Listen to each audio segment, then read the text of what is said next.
mentioned we're focusing on individual studies, but I'm sneaking in one integrated summary slide. So the main thing that we recommend on integrated summaries that is currently not part of predominant practice is to use study size adjusted percentages.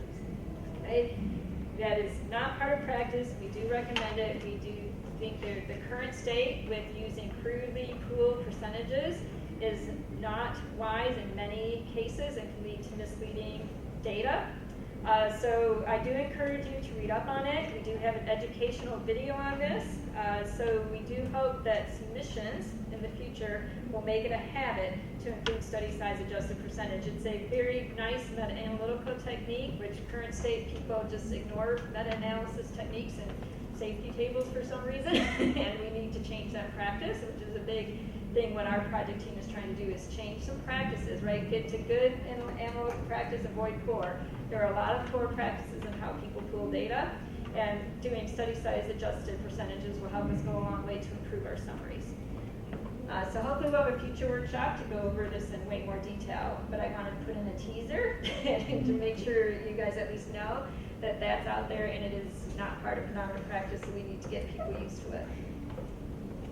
All right, in summary, as you hopefully you can tell, it's really not that easy, right, to think through all these things you need to think through to have really good safety analyses. And I think we are fighting with the perception that it is easy and people just go with their old habits and don't think they need to change their habits, right? So hopefully it's clear that there are some things we need to change. We do have some pitfalls we need to address as a community, and hopefully we can get through a lot of those.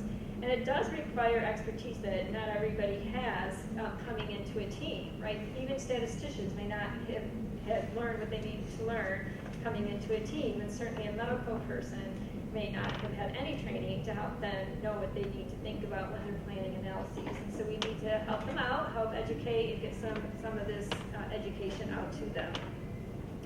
So I think when you do work with your colleagues, help them think through the purpose, right? So it's important to think of the purpose of the table and think about what you're estimating and think about trying to keep comparisons as unbiased as possible. So if you kind of keep that theme when you're working with your medical colleagues, it might help lead to hopefully better scientific thinking in our analyses. All right, so just in general, hopefully people do take it upon themselves to improve their expertise and read the papers, read the white papers and the references and so forth. It really does we need to up our game a little bit. Everybody needs to up their game a little bit when it comes to safety analyses. And please get engaged, right? We have draft white papers in progress right now. We're working on version 2 of the labs and vitals white paper now, so if you have feedback on what we currently recommend, certainly we're happy to hear it and get engaged in that.